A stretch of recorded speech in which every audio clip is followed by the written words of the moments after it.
नमस्कार दोस्तों, आपका स्वागत है श्रीनिवा एसोसिएट्स के यूट्यूब चैनल पर, जहां हम बिजनेस, जीएसटी और इनकम टैक्स से जुड़ी ज़रूरी जानकारी सिंपल लैंग्वेज में देते हैं। आज का टॉपिक है ईएमआई भरते जा रहे हो, लेकिन टैक्स बेनिफिट नहीं मिल रहा। ऐसा क्यों होता है? कौन सी कॉमन मिस्टेक्स हमसे हो जाती हैं, जिसकी वजह से हम टैक्स सेविंग का फ़ायदा नहीं उठा पाते? चलिए जानते हैं। सबसे पहले समझते हैं कि ईएमआई पे टैक्स बेनिफिट कब मिलता है।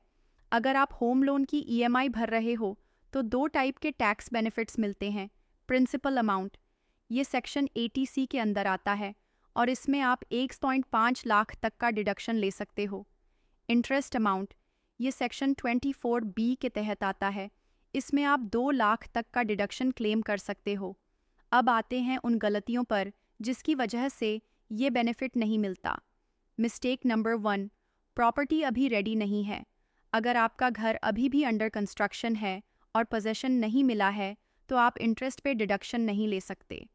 पोजेशन मिलने के बाद ही सेक्शन 24B वाला बेनिफिट मिलेगा। Mistake number 2, property self occupied नहीं है या रेंट पे है। अगर आपने घर किसी और को रेंट पे दिया है तो टैक्स बेनिफिट का कैलकुलेशन थोड़ा अलग होता है। इन दैट केस आपको रेंटल इनकम दिखानी पड़ती है और उसके ऊपर इंटरेस्ट डिडक्शन क्लेम करना पड़ता है। मिस्टेक नंबर 3, जॉइंट लोन है लेकिन क्लेम सिर्फ एक कर रहा है। अगर हस्बैंड वाइफ ने मिलकर लोन लिया है तो दोनों को टैक्स बेनिफिट लेना चाहिए, बशर्ते दोनों ईएमआई भर रहे हों। बट अक्सर एक ही पर्सन डिडक्शन लेता है और दूसरा मिस कर देता है।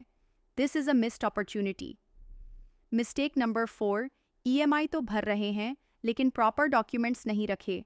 लोन स्टेटमेंट, इंटरेस्ट सर्टिफिकेट और प्रॉपर्टी डॉक्यूमेंट्स, ये सब अगर रेडी नहीं हैं तो इनकम टैक्स डिपार्टमेंट आपकी क्लेम को रिजेक्ट कर सकता है। Proper documentation is must. तो दोस्तों, अगर आप भी ईएमआई भर रहे हो और टैक्स बेनिफिट नहीं मिल रहा तो इन गलतियों को एक बार चेक ज़रूर करें। ज़रूरी नहीं कि ईएमआई भरने से ही ऑटोमेटिकली बेनिफिट मिल जाए। आपको राइट सेक्शन, राइट डॉक्यूमेंट्स और करेक्ट क्लेम करना पड़ेगा। अगर आपको लगता है कि आपसे कोई गलती हो रही है या टैक्स बेनिफिट प्रॉपरली नहीं मिल रहा तो हमसे संपर्क करें। श्रीनिवा एसोसिएट्स पूरे महाराष्ट्र में GST, insurance, business development, ITR filing, project reports और इनकम टैक्स से जुड़ी सलाह देता है। आपका बिजनेस हो या पर्सनल फाइनेंस, हम हैं आपके साथ। अगर वीडियो पसंद आया तो लाइक करें, शेयर करें और श्रीनिवा एसोसिएट्स चैनल को सब्सक्राइब करें। धन्यवाद।